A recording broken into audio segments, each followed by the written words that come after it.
Berikut cerita horor. Kutukan harta terlarang.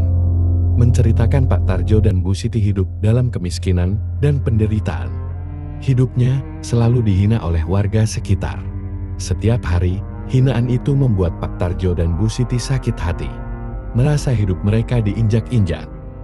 Di tengah penderitaan, terbersit pikiran untuk mencari kekayaan melalui cara-cara gelap. Mereka nekat mencari dukun yang dikenal mampu memanggil kekuatan gaib. Tekad mereka sudah bulat, mereka akan melakukan apapun untuk memperkaya diri. Pak Tarjo dan Bu Siti akhirnya bertemu dengan seorang dukun tua yang tinggal jauh di dalam hutan. Dukun itu memberitahu mereka bahwa jalan menuju kekayaan taklah mudah dan penuh risiko. Untuk memulai ritual, mereka harus memenggal kepala seekor kambing hitam pekat. Dia rela melakukan apa saja demi mengubah nasib keluarganya. Saat malam Jumat Kliwon, Pak Tarjo dan Bu Siti mengikuti instruksi sang dukun dengan cermat. Di belakang rumah, mereka mengubur kepala kambing hitam. Sementara dagingnya mereka bagikan kepada warga. Ritual itu terasa menyeramkan, namun keduanya merasa yakin dengan pilihan mereka. Tak ada lagi rasa takut, yang ada hanya ambisi untuk menggapai kekayaan. Keesokan harinya, secara misterius, uang mulai datang dari berbagai arah. Tak jelas dari mana asalnya, namun Pak Tarjo dan Bu Siti tak mempedulikannya. Kekayaan mulai mengalir, dan mereka mulai merasakan hidup yang lebih nyaman. Setiap malam Jumat Kliwon, mereka terus mengulang ritual mengerikan itu, dengan rumah yang tetap berantakan seperti perjanjian awal. Harta Pak Tarjo pun terus bertambah, dan perlahan mereka mulai dipandang oleh warga desa. Mereka yang dulu mencemooh, kini mengagumi kekayaan Pak Tarjo dan Bu Siti. Namun, ambisi Pak Tarjo tak terpuaskan. Dia ingin lebih kaya lagi. Di benaknya, ia ingin menjadi orang terkaya di desanya, agar tak ada seorang pun lagi yang berani merendahkannya. Dalam keserakahannya, Pak Tarjo kembali menemui dukun itu untuk meminta lebih banyak kekayaan. Sang dukun menegaskan bahwa permintaan ini tidak akan murah. Ada syarat baru yang harus dipenuhi, yaitu tumbal dari darah keluarga mereka sendiri. Pak Tarjo yang awalnya ragu, namun ketamakannya membuat dia bersedia melakukan apapun. Dukun itu memberi syarat yang kejam.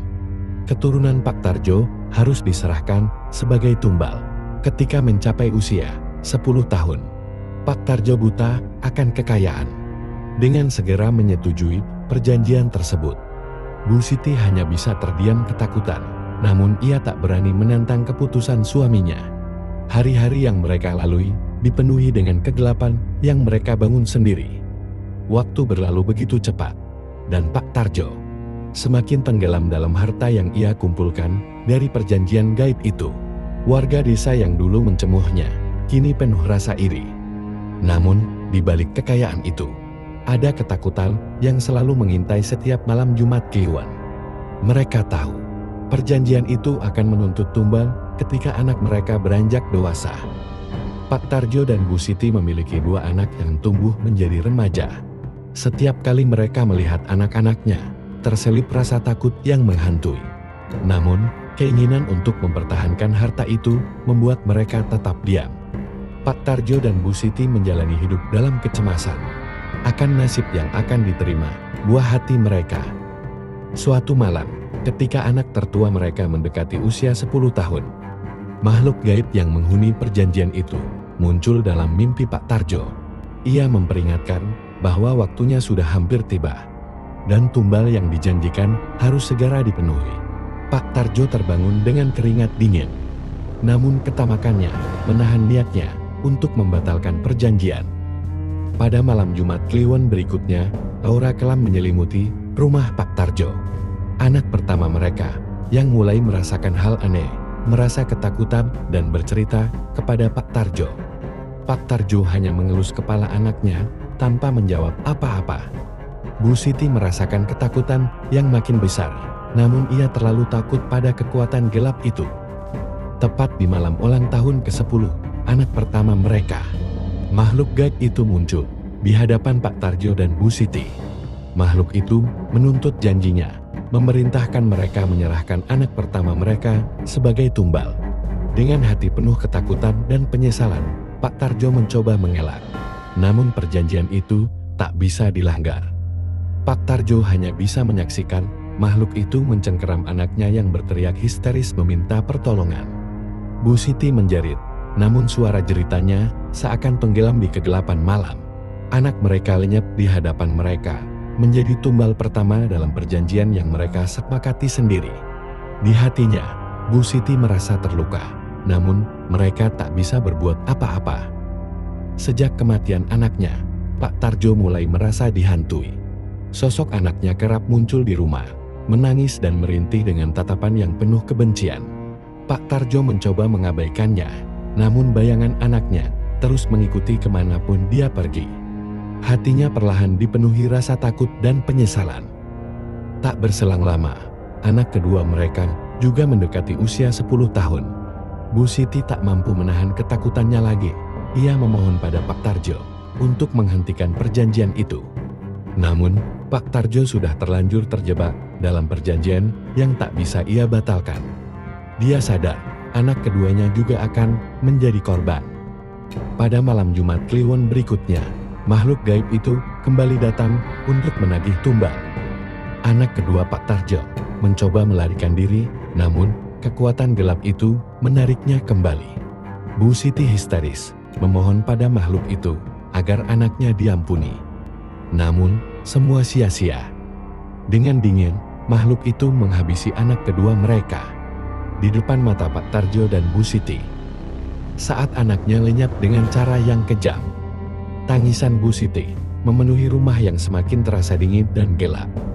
Tak ada lagi kebahagiaan di rumah mereka, hanya ketakutan dan penderitaan. Pak Tarjo mulai menyadari bahwa kekayaannya kini adalah kutukan yang tak bisa ia lepaskan. Hari-hari yang dilalui Pak Tarjo dan Bu Siti dipenuhi dengan penyesalan yang mendalam. Bayangan anak-anak mereka terus menghantui mereka, menuntut balas atas kematian yang kejam. Pak Tarjo perlahan kehilangan kewarasannya, melihat bayangan anak-anaknya setiap saat. Harta yang ia kumpulkan kini terasa tak berarti dibandingkan kehancuran keluarganya.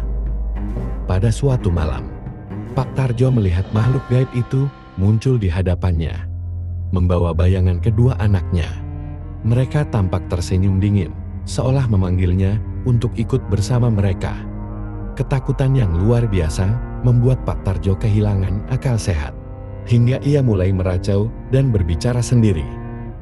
Akhirnya, Pak Tarjo jatuh ke dalam kegilaan. Ia terus dihantui bayangan anak-anaknya yang menjadi tumbal keserakahannya. Bu Siti hanya bisa menangis setiap malam, menyesali hidupnya yang kini tak lagi memiliki arti.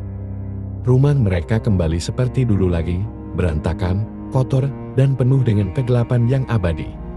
Harta yang mereka dapatkan telah membawa kutukan, membuat hidup mereka hancur tanpa sisa. Cerita pun selesai. Dan untuk teman-teman yang menonton, bila suka dengan cerita ini, jangan lupa di like, komen, dan subscribe. Terima kasih dan sampai ketemu di cerita selanjutnya.